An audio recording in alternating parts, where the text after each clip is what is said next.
Oh, thank you very much. Bem, tá gravando? Deixa eu ver aqui. Queridos, vocês estão vendo meu papel amarelinho? Show. Sim. Né? Beleza? Digo aos senhores que o certo, o melhor, é vocês olharem pelo celular, porque vocês vão ver embaçado. Então, com o computador não dá, fica ruim. Queridos amigos, vamos lá. Nós vimos na aula passada e nós chegamos à equação dos gases ideais. E falei para vocês, e vou colocar aqui diferentes cores, que a equação dos gases ideais, inicialmente, foi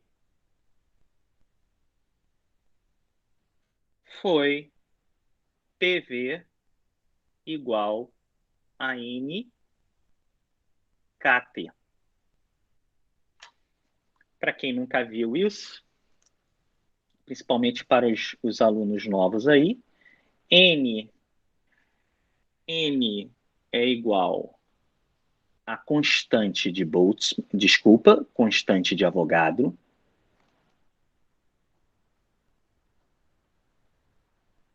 E K é a constante de Boltzmann. E esse produto NK é exatamente igual ao número de mol vezes a constante dos gases. Ou seja, depois de quase 250 anos, você tem a relação PV igual a nRT. Uma equação que eu digo que é perfeita e que não existe perfeição na ciência, porque ela é uma equação do primeiro grau em que eu tenho e também definida como uma equação do estado em que eu tenho pressão, volume e temperatura, e nós falamos isso na semana passada. Hoje eu abro a aula e já cheguei a comentar com os senhores sobre a equação combinada dos gases ideais. Hoje eu termino o tema gases.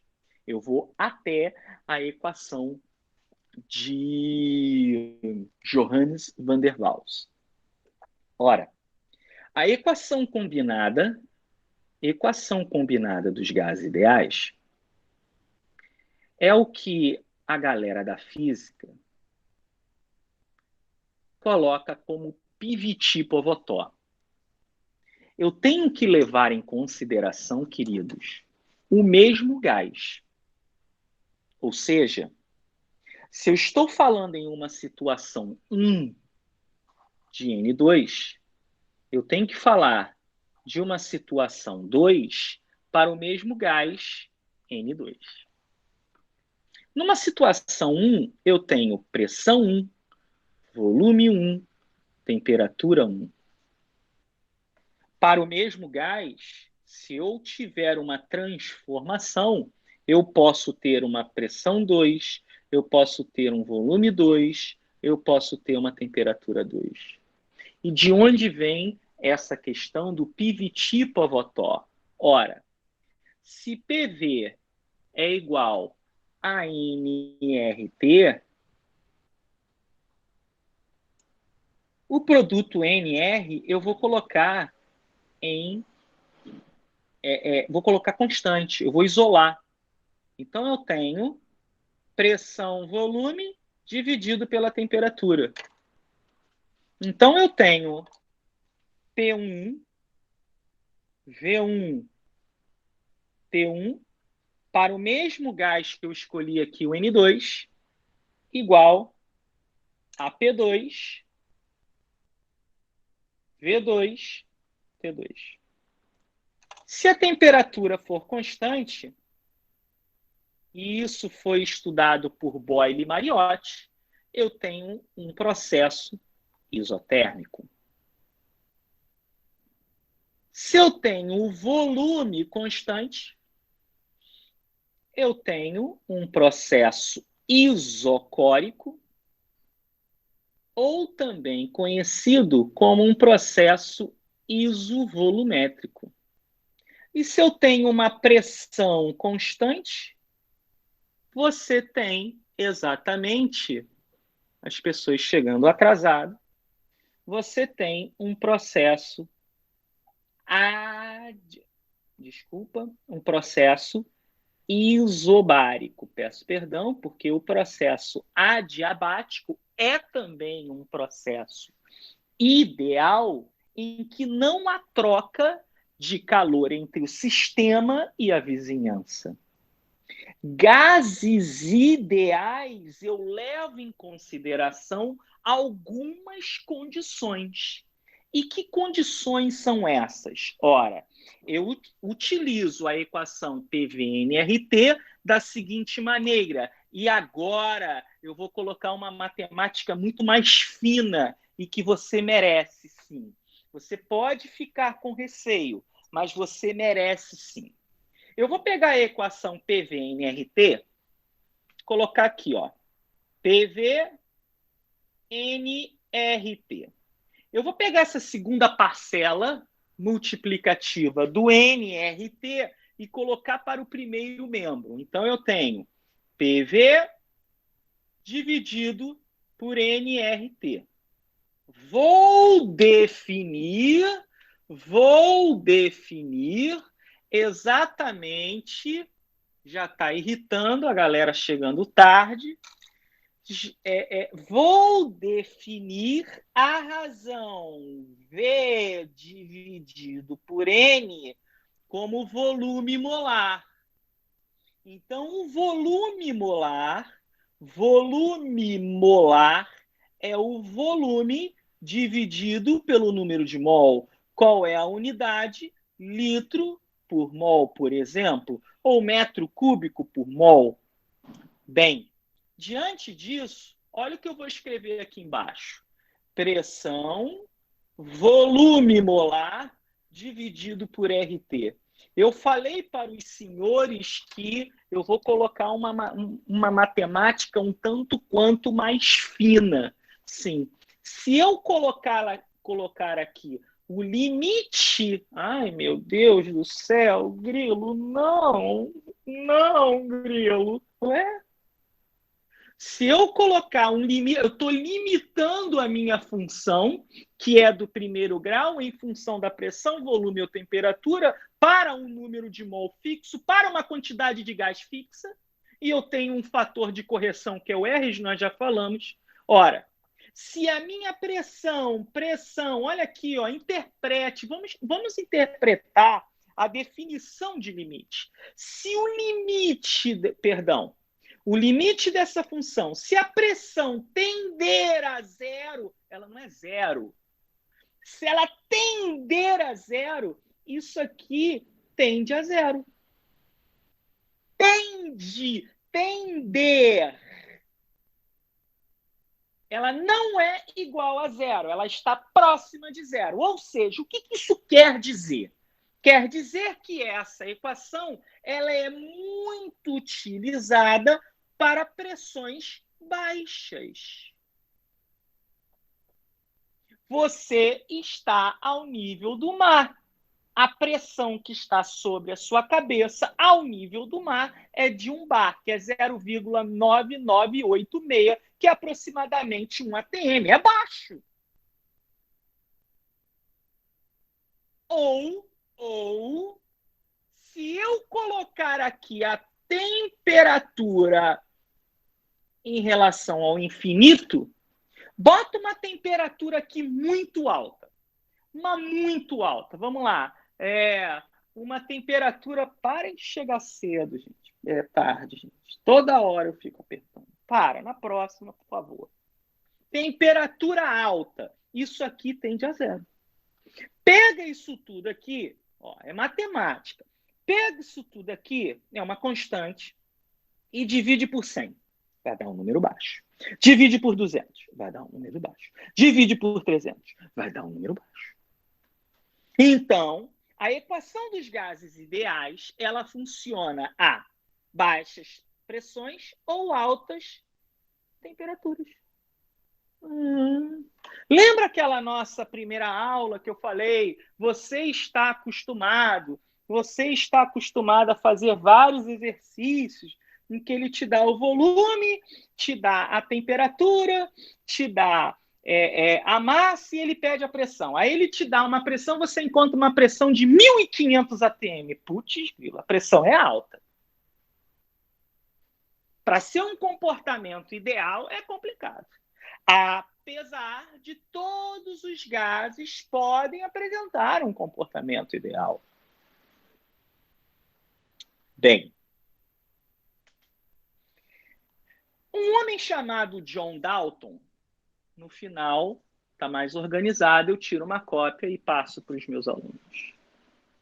Quando você quiser fazer uma pergunta, você abra, por favor, o seu áudio, que eu sei que você quer falar e eu paro de falar.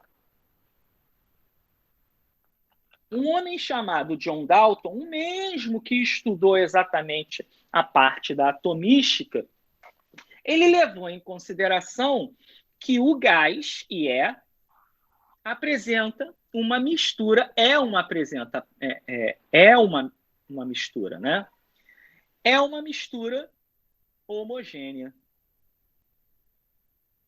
Em que você tem aí o ar atmosférico, composto por O2, composto por N2, por H2, por gás hélio, por CO2, e aí vai embora. Sendo que o que apresenta maior percentual massa-massa ou volume-volume é o N2, 70,90% da composição do ar atmosférico você tem de N2. Então, ele estudou exatamente a lei que leva o nome dele, a lei de Dalton, que diz o seguinte, a lei de Dalton diz o seguinte, qual vai ser a pressão de um determinado gás a partir do momento em que ele está misturado com os demais? Isso chama-se pressão parcial.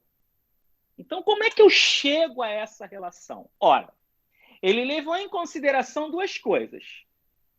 Ele levou em consideração o seguinte, eu vou considerar que os gases apresentam um comportamento ideal.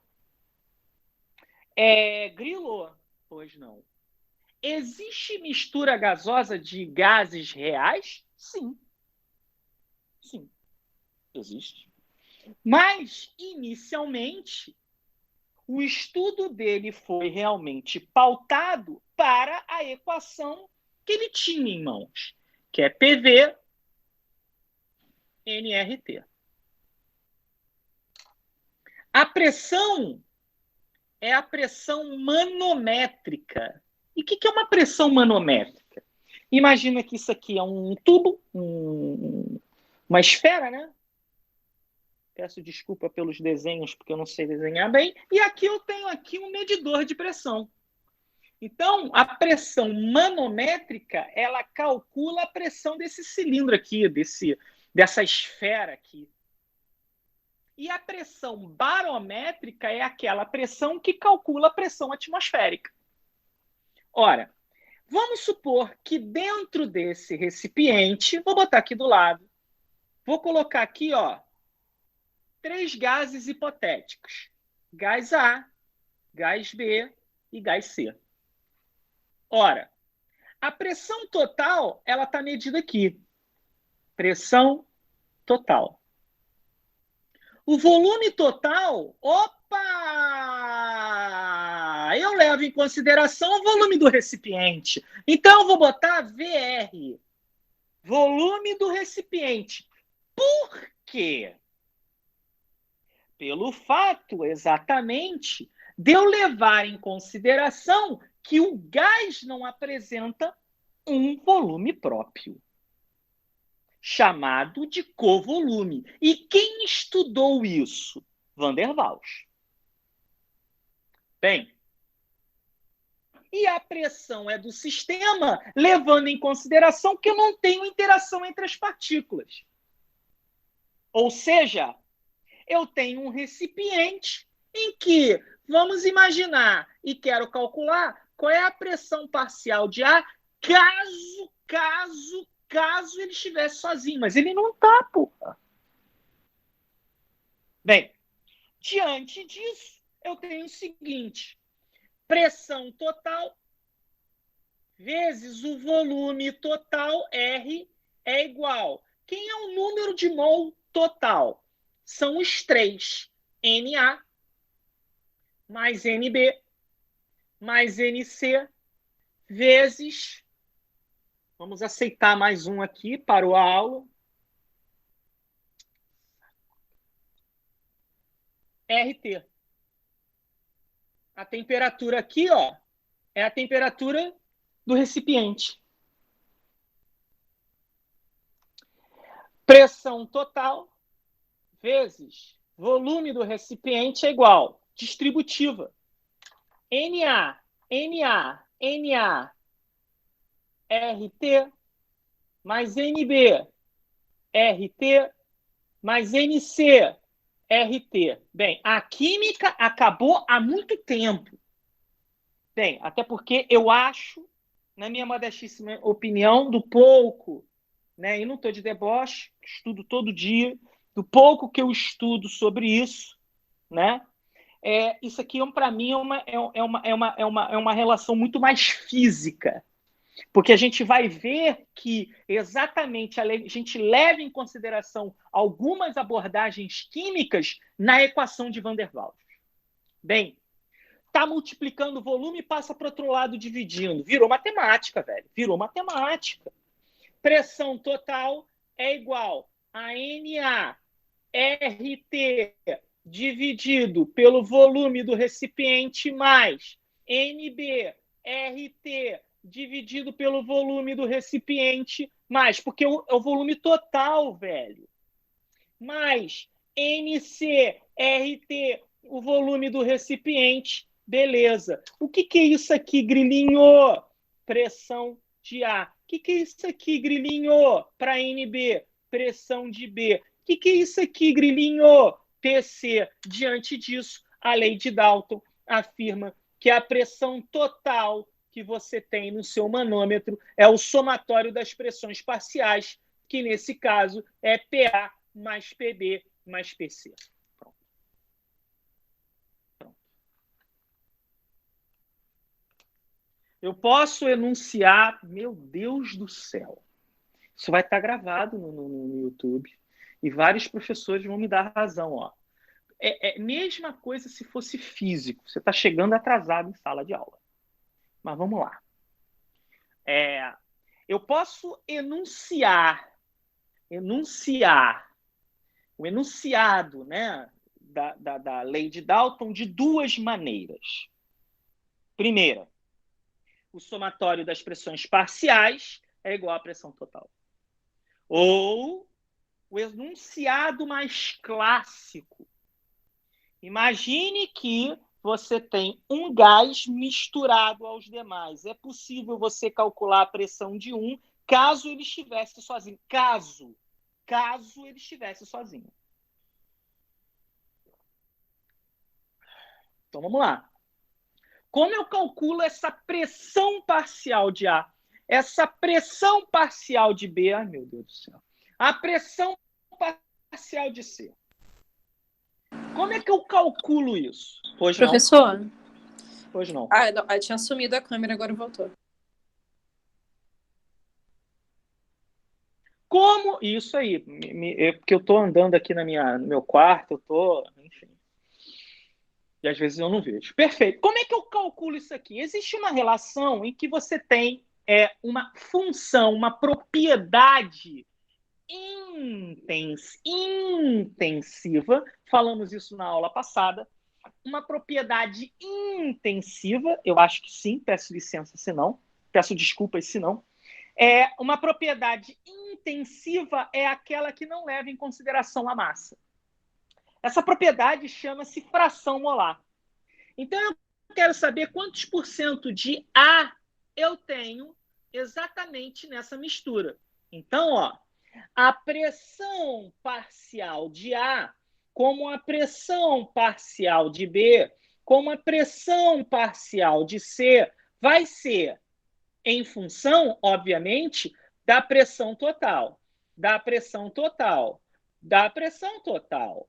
Ora, obviamente que eu tenho que ter aqui um valor que é nada mais, nada menos do que um multiplicativo, ou que será, obviamente, um multiplicativo que vai ser relacionado a quantos por cento eu tenho desse gás. Ora, como é que eu vejo isso? Sabemos que o número de mol total é igual ao número de mol de A mais o número de mol de B mais o número de mol de C. Nós estamos vendo exatamente esse mesmo recipiente, senhores. O que eu vou fazer? Isso não é... Minha aula não tem bizu, minha aula não tem nada disso. Pura ciência, obviamente, respeitando os seus limites. O que eu vou fazer? Ora, para que eu tenha um percentual, um percentual, ele não existe um indicativo percentual em que há uma unidade. Não, você tem ali uma característica. 100% da sala são, dessa sala aqui, lá no Instituto, estão há presença somente de meninas, então 100% feminino. Você coloca esse adjetivo. Então, ó, eu vou pegar isso aqui e vou dividir pelo número de mol total. Pelo número de mol total, de um lado e do outro. Se eu tenho um somatório, eu posso desmembrar, claro. Ora, número de mol total dividido por número de mol total é 1, equivale a 100%. É igual... Número de mol de A pelo seu total é a parcela de A num todo. Eu vou chamar de XA. E por que X? X está relacionado à fase gasosa. Na engenharia, na química, quando você vai estudar, transformações de fase, quando você fala de um gás, é X. Quando você fala de um líquido, é Y.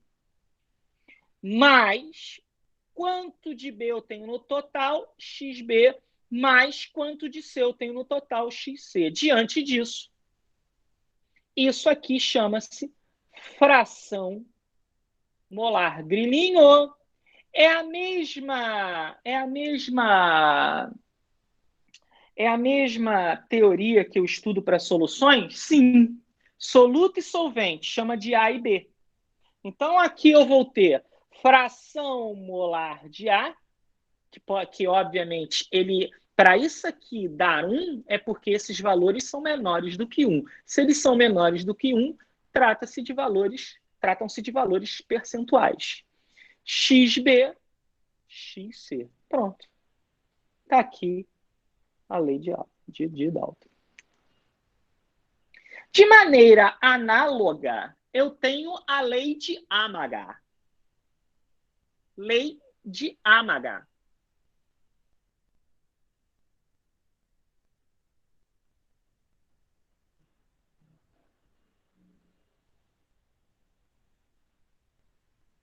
Estou tentando aceitar alguém. Lei de Amaga. Se Dalton estudou para pressão, Amaga estudou para volume. É a mesma ideia. Então, ó, nós temos aqui um recipiente novamente designado por 3 gases, A, B, C. Vou levar em consideração que a pressão ela é baixa e a temperatura ela é alta. Isso já tem que estar no seu sangue. Diante disso, qual é o comportamento dos gases? Ideais. Então, eu tenho, olha, tenho um manômetro, mesma ideia. Tenho um manômetro e que vai calcular aqui, obviamente, a pressão do meu cilindro, da minha esfera, o que seja, e eu vou ter aqui pressão total vezes o volume igual a exatamente número de mol total RT. Vou substituir o número de mol. Pressão total, V é igual a NA mais NB mais NC, que multiplica RT. Ué, Grilo, você está fazendo tudo de novo? Sim. Sim e não. Dalton estudou para pressão. Amaga estudou para volume. Então, olha o que eu vou fazer. Na de Dalton, eu coloquei o volume para o outro lado. Agora não. De Amaga, vai a pressão. Então, eu tenho pressão total vezes V, deixa eu fazer a distributiva, NA-RT mais NB-RT mais NC-RT, está multiplicando, passa para o outro lado a pressão, o volume total, que é o volume do recipiente, é igual a exatamente NA-RT dividido por pressão total mais NB-RT dividido pela pressão total mais NC-RT dividido pela pressão total. Senhores, o que é isso aqui? Grilo, eu não consigo ver que isso é volume, sem problema. Olha aqui, PV, NRT. Isola o V, é igual a NRT dividido por P. Então, isso aqui é VC, isso aqui é VB, isso aqui é VA, isso aqui é igual ao volume total. Grilo, eu nunca vi isso. Pois é. Por que você fala sobre lei de Amaga? Se o mais importante, né? Você está me perguntando e eu vou automaticamente responder caso você já tenha essa ideia. Grilo, nunca ouvi falar. Normal. Porque a lei de Dalton, você dá mais importância exatamente à história e tudo que John Dalton fez, exatamente para a ciência, foi mais do que Amaga, tudo bem. Mas por que você fala? Eu já vi numa prova, galera, de concurso da Petrobras isso aqui. Então eu falo da lei de Amaga exatamente por isso. Mas, Grilo, você concorda comigo que é muito mais usado a lei de Dalton? Não há a menor dúvida. Não há a menor dúvida em relação a isso, tá? Mas está aqui apresentado. Pode ser que lá naquela... Pode ser, tá vendo? Que lá naquela lista, porque eu tenho, obviamente, N listas sobre gases, pode ser que tenha alguma coisa relacionada a gases, lei de Amaga, mas, enfim, não estou muito preocupado com isso, não. Tá? Então, eu apresento exatamente pelo fato de eu já ter visto, sim, numa prova de concurso da Petrobras. Bem, para a gente terminar exatamente essa ideia da equação, da utilização da equação dos gases ideais, eu preciso apresentar para vocês a relação da densidade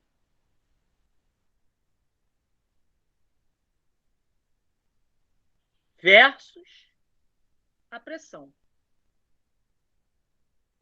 Gente,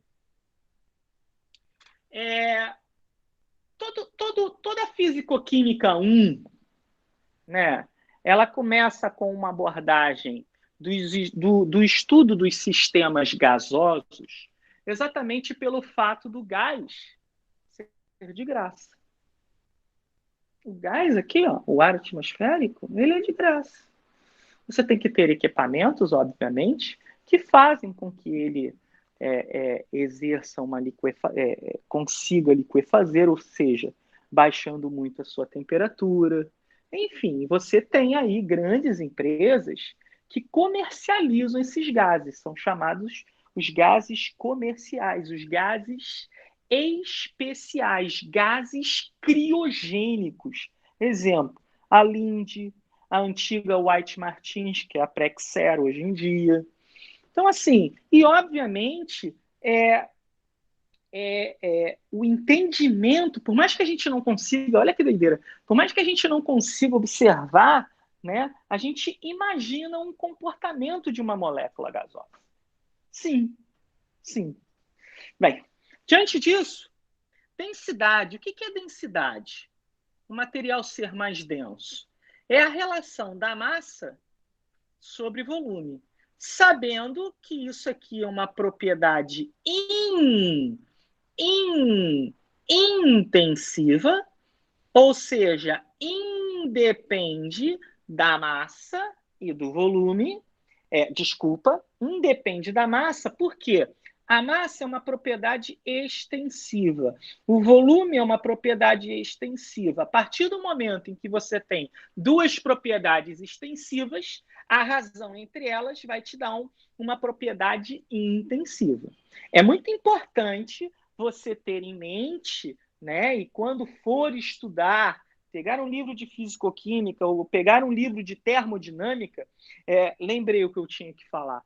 Na verdade, você começa a estudar os sistemas gasosos pelo fato exatamente de um tema de suma importância que se trata da termodinâmica.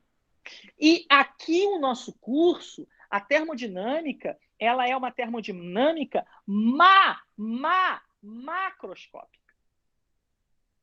O estudo da termodinâmica microscópica, ela é estatística. Então, eu levo em consideração exatamente a termodinâmica em função do comportamento dos gases ideais. Bem, diante disso,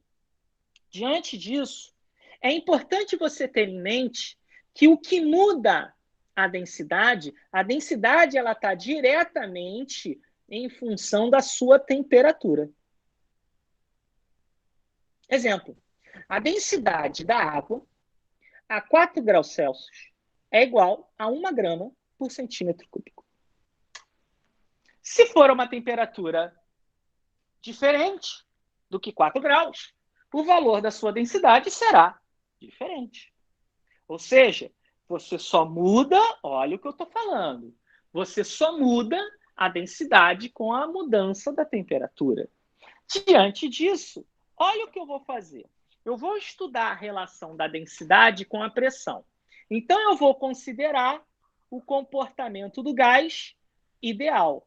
Então, você tem aí um gás hipotético A, deixa eu aceitar aqui o senhor, um gás hipotético A com comportamento ideal. Olha aquela nossa brincadeira, né? Que eu apresentei para vocês, que vocês provavelmente já devem ter saltado aí para o lado da cadeira, que eu falei assim, que o limite da pressão vezes o volume molar dividido por RT, isso aqui tende a zero por duas coisas. Quando a pressão tende a zero ou quando a temperatura tende ao infinito. Grilo, por que você apresenta isso? É exatamente pelo fato de você entender como é que eu aplico essa brincadeira. Como é que eu vou aplicar exatamente essa brincadeira? É toda hora que eu coloco em função. Coloca PVNRT. Não é assim. As coisas não são assim. Então, quando você fazia isso no segundo grau, era assim. Era exatamente assim. Você tinha um volume, você tinha uma... Olha, eu vou repetir o exercício. Considere um recipiente de volume 50 litros. Dentro desse recipiente, você coloca 200 graminhas de N2. Olha a diferença que eu estou falando para você do volume do recipiente e estou dando a massa do sistema gasoso. Eu estou dando a massa de N2. Eu não estou dando o volume de N2, eu estou dando a massa de N2. Então, eu estou te dando o volume do recipiente, vou botar aqui, ó, aqui em cima, aqui no canto, 50 litros.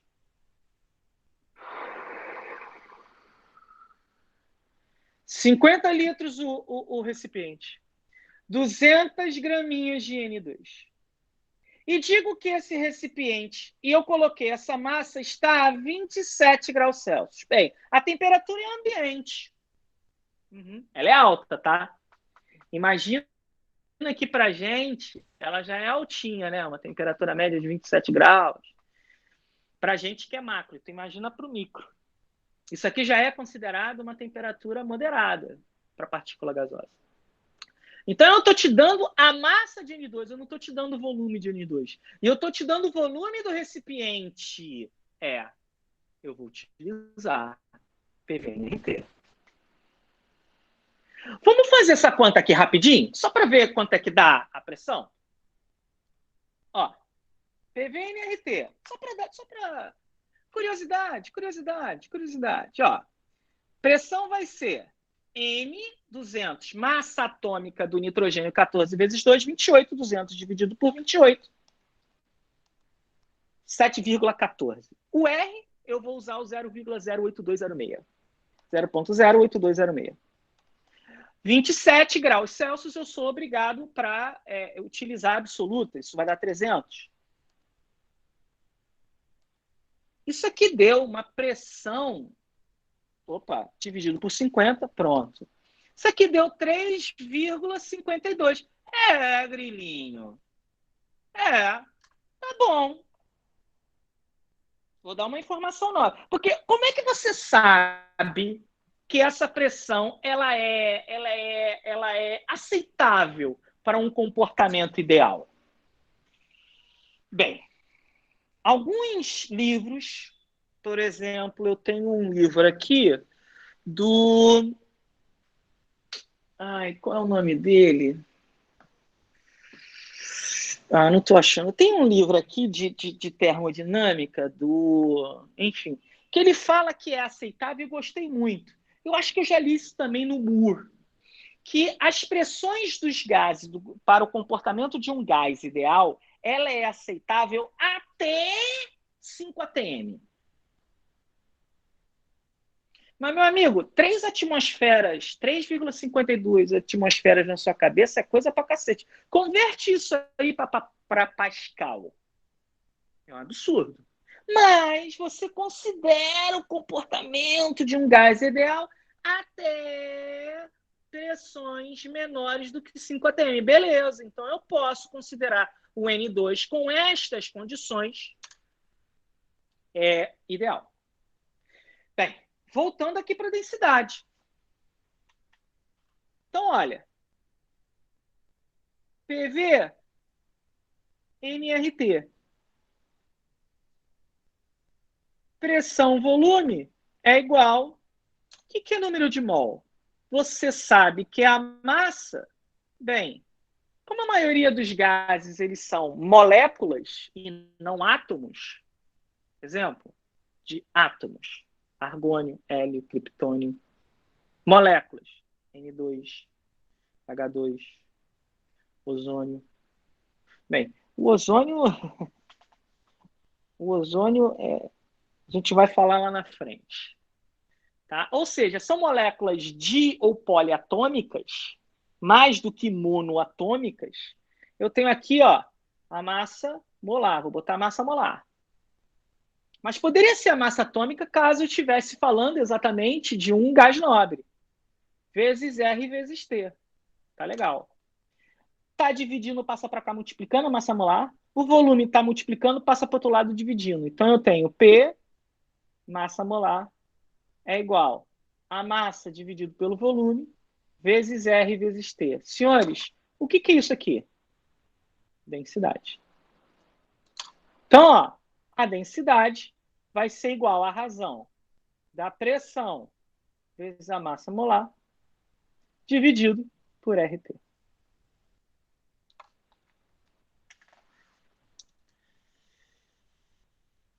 Senhores, se eu quiser aumentar aqui a definição dos gases ideais, eu consigo.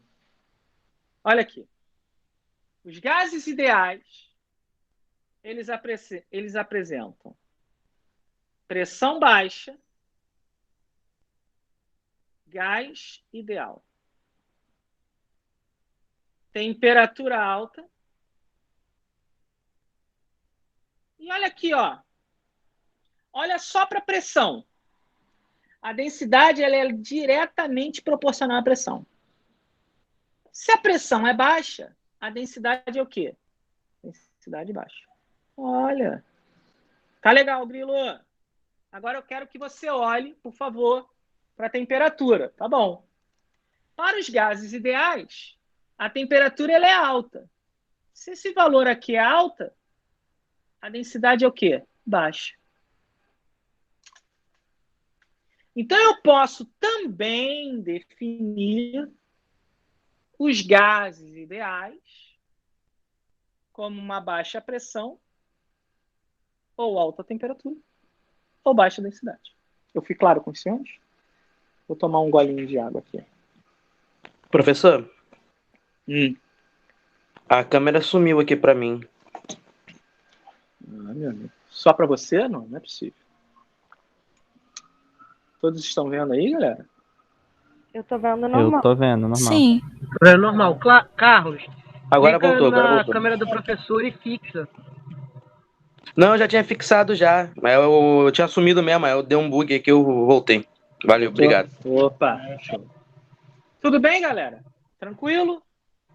Então você tem essa relação da densidade com a pressão, com a densidade com a temperatura, e que é uma coisa bem interessante, né? Somente para você ver, né? Como a densidade ela é muito em função, obviamente, da pressão para um gás e para uma temperatura, mas muito mais relacionado, porque ali, quando eu falei a 4 graus Celsius, você tem ali um equilíbrio sólido-líquido da... Desliguem aí o som, por favor. Igor, desliga aí seu... Obrigado. Nicô, professor. Não há de que é isso. Acontece. É interessante o seguinte, ó. Olha essa equação aqui, ó. Na minha época de 15 anos atrás, uns 30 anos atrás, você tinha exatamente a janela, morava num apartamento, você tinha, obviamente, a janela da sala, e aqui embaixo você tinha um ar-condicionado. Hoje em dia, você sabe que o ar-condicionado é na parte superior. Por quê? Pode ser explicado por aqui, ó. Quanto menor a temperatura, eu não vou botar setinha não para, enfim. Quanto maior a temperatura, menos denso. Ou seja, nessa situação aqui, gente, no final da aula nós vamos conversar sobre essas entradas. Quanto maior a temperatura, menos denso. Mais demorado vai estar para gelar a sala. Então a sacada foi o quê? Ó? Colocar ela lá na parte de cima.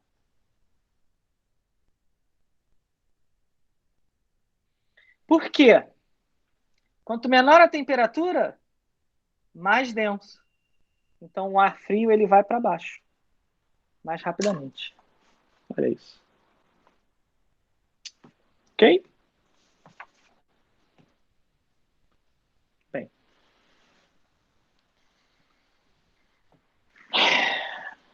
Existe uma coisa chamada... Já estou terminando gases, hein? Semana que vem, primeira aula de termodinâmica. Que não deixa de ser essa, né? A teoria cinética dos gases.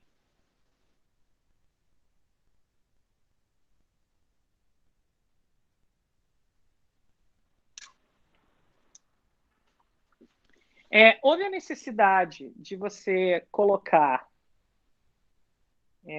tudo isso que eu falei de uma maneira teórica. Senhores, não existe gases ideais. Existe um comportamento.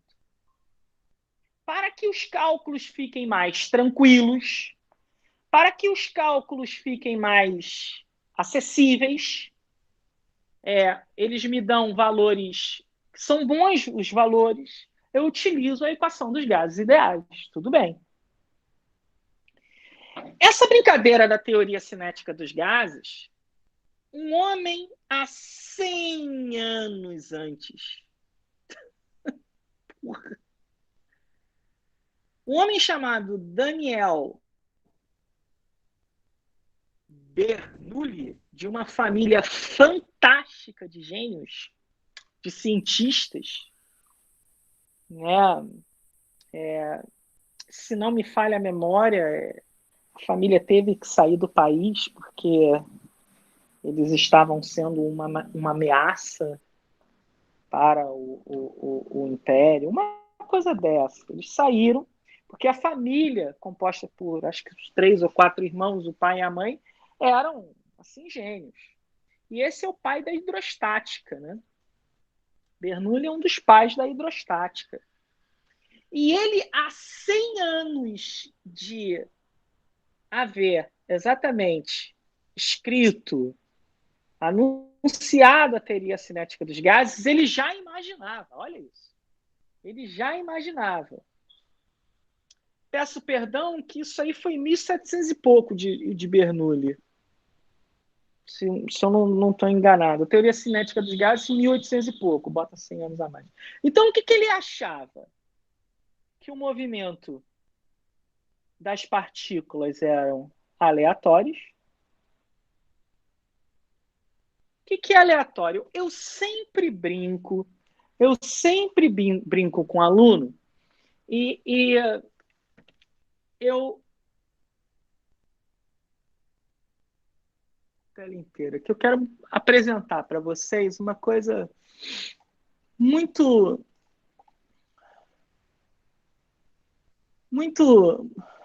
interessante, que é o seguinte: essa coisa de movimento aleatório tá ligado ao seguinte, rapaziada. Você imagina, vocês estão vendo aqui o meu... Tá aqui, PDF das apresentações, tudo de sistemas gasosos. Vocês estão vendo aí o PowerPoint, não estão vendo? Sim. Não, né? Beleza. Eu imagino o seguinte: o que seria uma molécula? O que seria uma molécula aleatória? Imagina o meu mouse aqui. Vocês estão vendo o meu mouse aqui. Existe aquela coisa chamada tela cansada, né? Ela está cansada aí para poupar energia. Você coloca uma frase assim: eu amo a Cindy. Cindy é a cachorrinha da minha namorada, né? Ela é linda. Eu amo a Cindy. Aí, esse eu amo a Cindy, eu vou começar a fazer o movimento dessa frase aqui na tela. Então, ó, ela vem para cá, bate, vem para cá, vem para cá, aí bate, vem para cá. Que nem o negócio do DVD? Sim, vem para cá, exatamente. Aí volta no mesmo, porque foi bem aqui no centro aqui do limite da tela, aí volta, aí bate. Isso é um movimento aleatório, ela não sabe para onde vai. Aí vai, vem para cá, plá, plá, plá, plá, plá. Por quê? Por que ela está em movimento? Primeiro, olha que coisa interessante. Ela está batendo aqui na parte superior da tela, está vindo para cá. De que maneira? A uma temperatura constante. Então, ó, Bernoulli já imaginou que o movimento é aleatório e a temperatura é constante. Outra coisa. Vamos voltar. Aí veio para cá, bateu. Obviamente que eu não consigo fazer uma linha reta. Mas o movimento é uma linha reta. É uma linha reta. Ou seja, o movimento é retilíneo. Olha que legal. Olha que ele já começou a prever há 100 anos antes. Pô, não faz curva não, galera. E por que temperatura constante?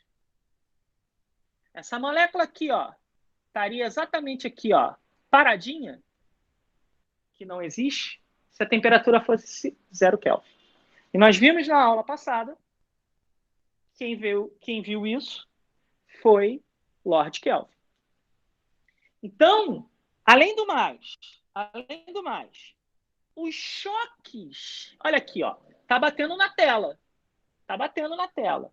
Esse choque aqui, imagina que a tela aqui, ó, seja um recipiente fechado, ó, tá batendo. O choque entre a partícula e exatamente o vidro do recipiente, o limite ali da tela, Ele é um choque elástico.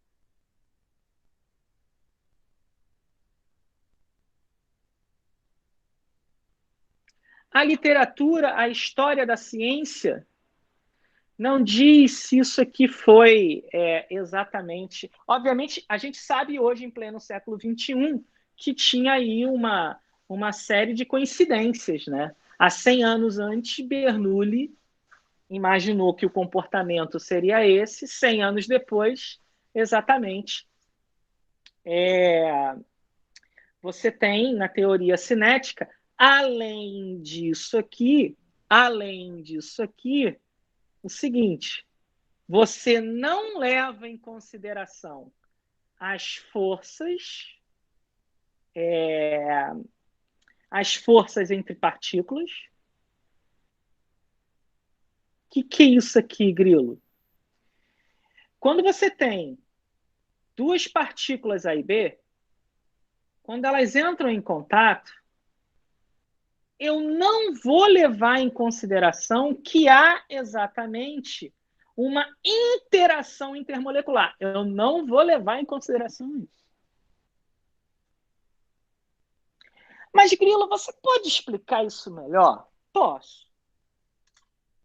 Mas, na verdade, eu tenho que ir até em 1873 por causa de Van der Waals. Porque vocês começam a estudar exatamente Van der Waals não pelos gases, e sim pelas forças intermoleculares de polo induzido. Ah, olha! Pois é, na equação PV-nRT não leva em consideração essas forças entre partículas. Não é levado em consideração. E, além do mais, além disso aqui colocado, imaginado por Bernoulli,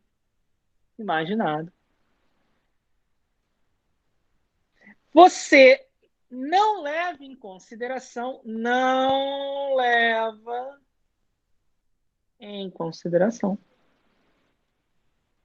que a partícula tem um volume próprio. A partícula apresenta. E que apresenta, né? Um volume próprio. E claro que tem volume próprio. Chama-se covolume. Porque você estuda lá na teoria atômica, e eu falei isso para vocês, que é uma nuvem eletrônica.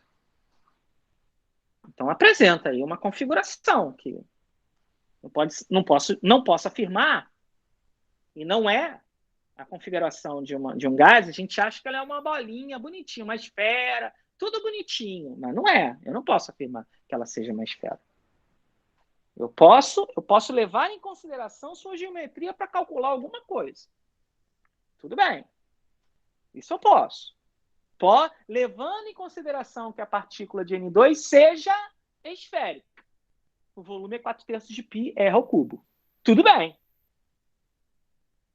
Eu posso levar em consideração. Agora, por que Bernoulli, como pai da hidrodinâmica, né, começou a estudar isso? Porque, na verdade, hoje a gente chama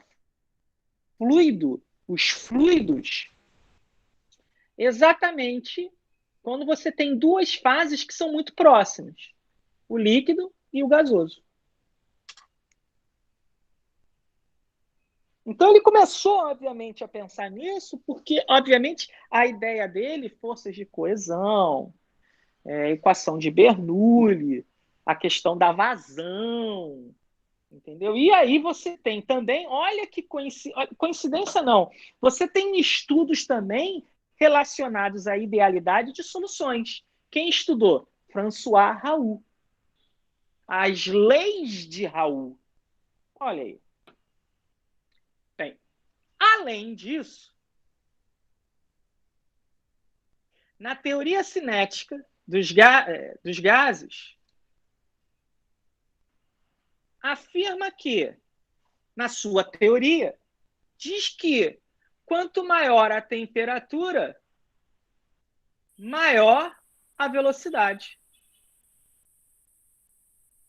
Quanto menor a temperatura, menor a velocidade. Isso aqui, para qualquer estado físico, né? podendo ser sólido, líquido ou gasoso, sim. Sólido, exatamente, ele vai ficar... Mais uma pessoa entrando. Ele vai ficar ali naquela agitação do seu retículo. O líquido, você começa a perceber, e é visual, se você colocar uma jarra uma panela com água, né? Você vê exatamente entrar em ebulição. Sim, quanto maior a temperatura, maior a velocidade de passagem de uma fase para outra. Para o gás, a mesma coisa. Uma vez que o grau de liberdade dos gases é muito maior do que dos líquidos, que é muito maior do que dos sólidos. E como é que você estuda isso? Eu vou, obviamente, como não temos tempo, não temos muito tempo, que seria isso aqui 1 hora para eu apresentar para vocês, eu teria que cair exatamente na quantidade de momentum. Massa vezes volume. Eu tenho uma massa e tenho um volume de uma partícula gasosa dentro de um recipiente. Vou dizer que o recipiente, desculpa, seja uma esfera. E, enfim, uma esfera, sim, eu tenho uma partícula menor aqui. Então, eu tenho esse movimento aqui, menos, vou considerar como positivo para esse sentido, positivo para esse sentido, mv. Quando ele bate de maneira elástica e volta, mais mv para cá, aqui é menos mv. Então, olha o que eu vou ter, a quantidade de momento antes, depois de menos antes, vai ser menos mv, menos com mais mv, eu tenho menos 2mv. Isso é só uma ideia, isso aqui é uma pequenina ideia do que eu quero apresentar para vocês. Que é o seguinte, rapaziada. Vamos supor, e só 1 minuto que eu vou tirar a folha aqui, porque eu vou tentar fazer um desenho bonitinho. Vamos supor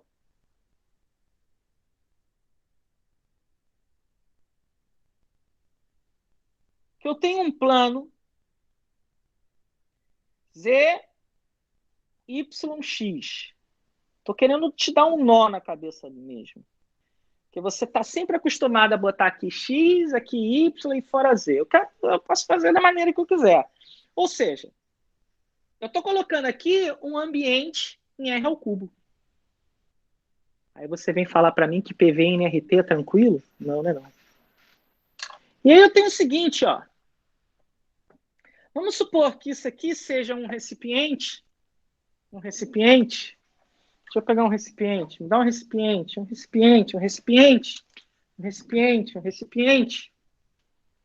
Você está vendo aqui em forma 3, um recipiente. Bota um recipiente na sua cabeça. E nesse recipiente eu tenho um gás. Vou levar em consideração que essa partícula gasosa aqui, ela seja esférica.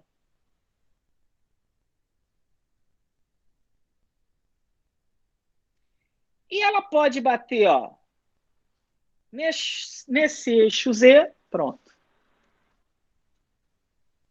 Pode bater, vai andando aqui, pode bater aqui embaixo, pode bater à direita.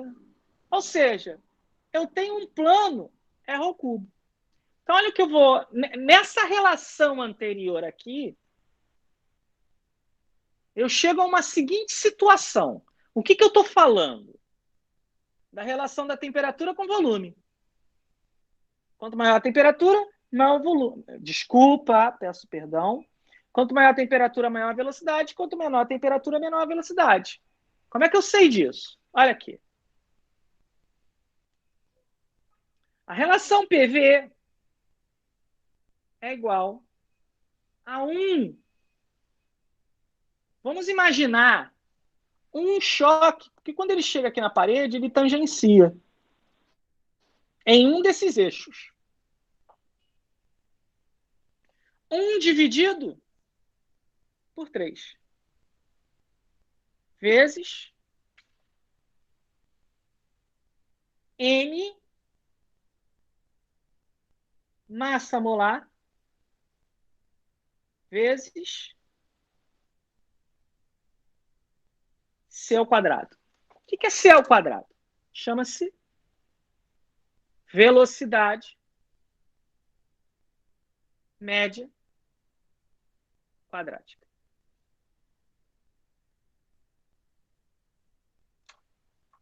Olha o que eu vou fazer.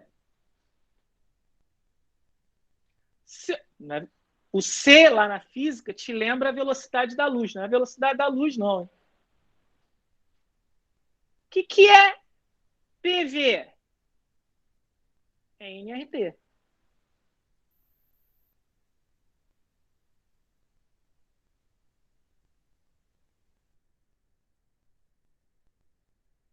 Massa molar, velocidade média quadrática. Simplificando, N com N. Está dividindo, passa para o outro lado, multiplica. 3RT. Está multiplicando, passa para o outro lado e divide. Dividido pela massa molar. É igual à velocidade média quadrática. Pela teoria cinética dos gases, está correto o que eu coloquei anteriormente?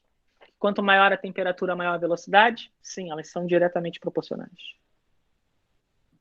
Grilo, não estou gostando desse ao quadrado aqui, tá bom. Velocidade C, ou também designada assim, MQS, é igual a raiz quadrada.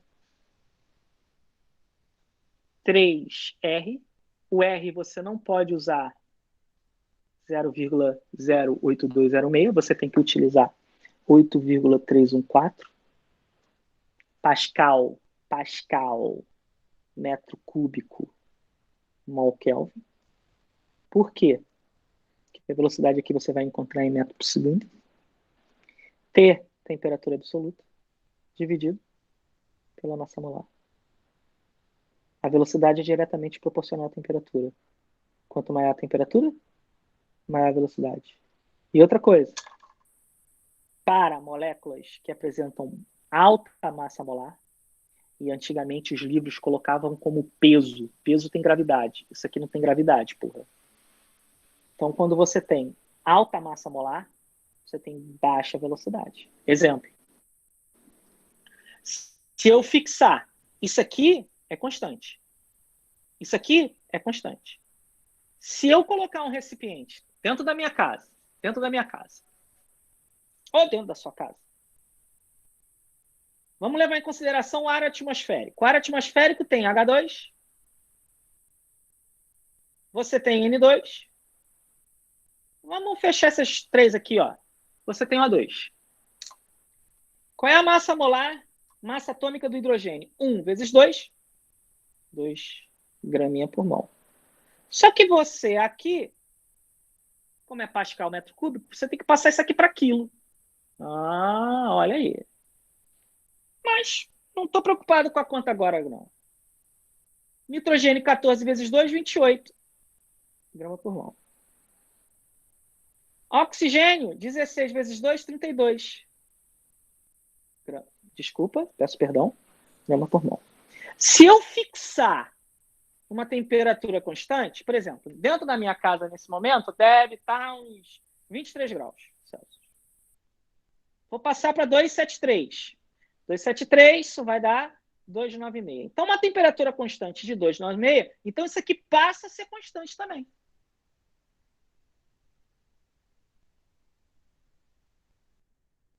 Menor velocidade, H2. Porque tem menor massa molar. Qual é a segunda? N2. Qual vai ser a molécula mais lenta? O2. Eu quero perguntas.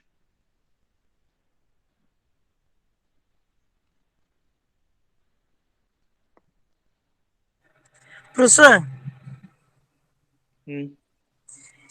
No caso de ter uma temperatura elevada e uma massa molar elevada, quem seria...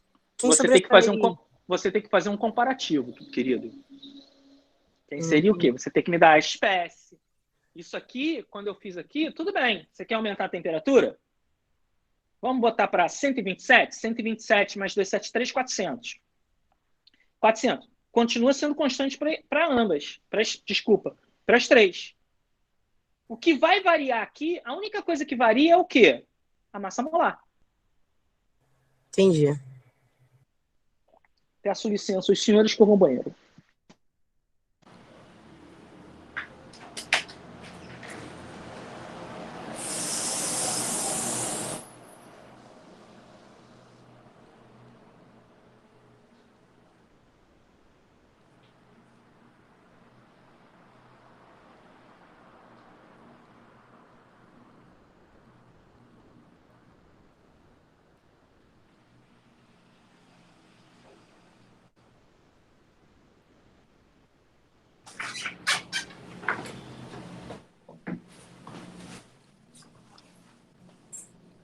Dúvida.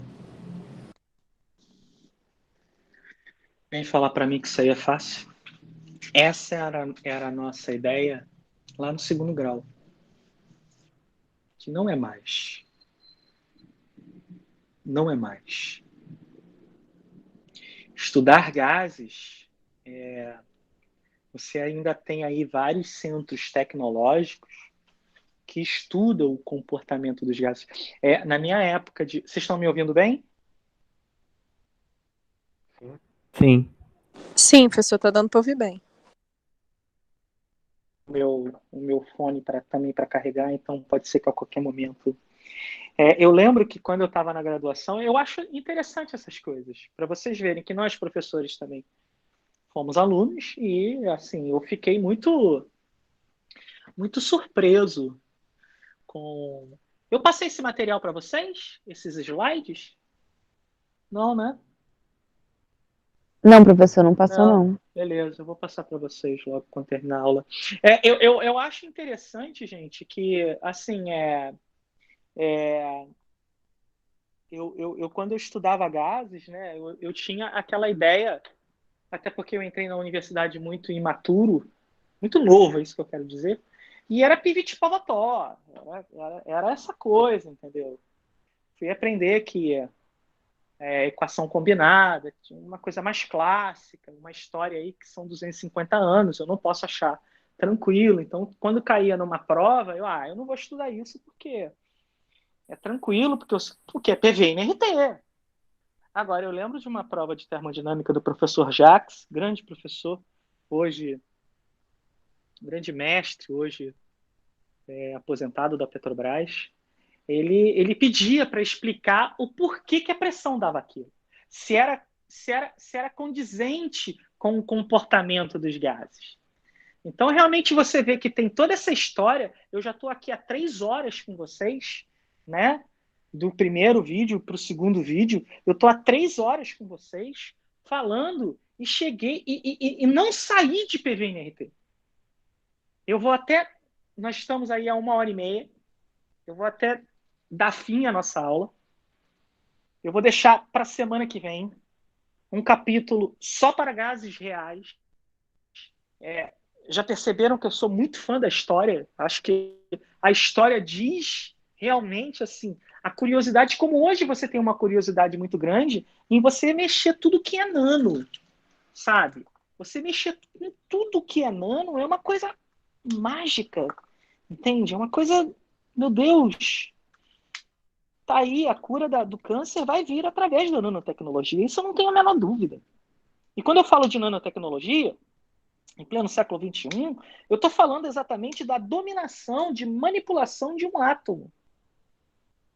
Esse átomo que eu estou estudando, esse ponto que eu estou estudando, que eu estou apontando aqui nesse momento, é um átomo que faz parte do papel, que é da celulose, enfim, que nesse momento está no estado sólido. Gente, é muito abstrato. Então, eu lembro na minha época de estudante de que, caramba, mas eu obviamente, nunca confrontei, nunca iria confrontar os meus mestres, mas eu olhava assim para ele, pô, mas dá 14 ATM, é 14 ATM. Ele, não, Grilo. Por quê? De uma série de fatores. Quais são? Choques elásticos, maior temperatura, maior velocidade. Pô, eu fecho a ideia, de gases ideais falando de uma teoria.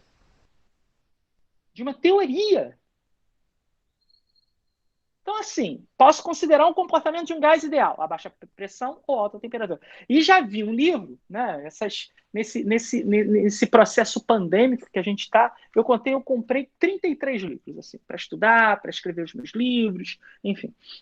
E aí eu vi uma divisão de que temperaturas baixas, temperaturas não muito altas, e aí, hoje em dia, nesse livro que eu tenho, eu posso até mostrar para vocês, eu defino, cadê o bendito? Eu defino, só um minuto, por gentileza, que eu vou mostrar esse livro. Ai, meu Deus do céu. Achei. Eu defino, foi esse livro aqui, ó. Vê que ele até marcado. É um livro da editora Átomo, são alguns professores da USP, Físico-Química, além das equações matemáticas que regem gases. Tu vê, ele começa com gases e termodinâmica, e ele fala nesse livro assim, define-se gases ideais ao comportamento com baixas pressões e temperaturas não muito elevadas.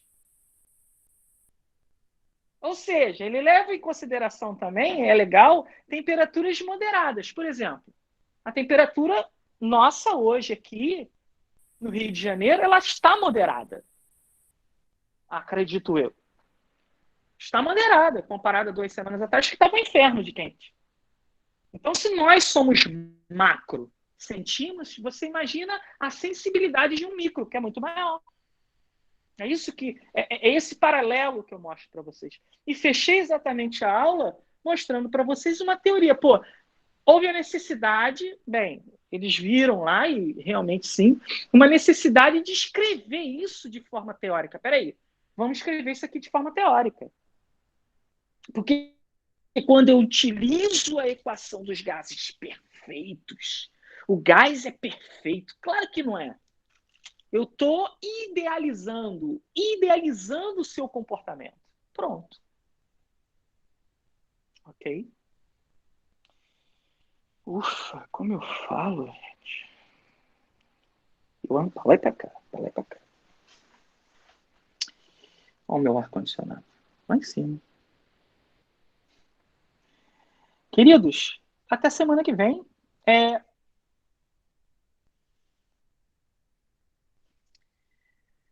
Até semana que vem. Deixa eu só desligar aqui a gravação. Semana que vem a gente vai ter uma... A gente vai entrar e vai terminar exatamente... Interromper a gravação. Show. Interromper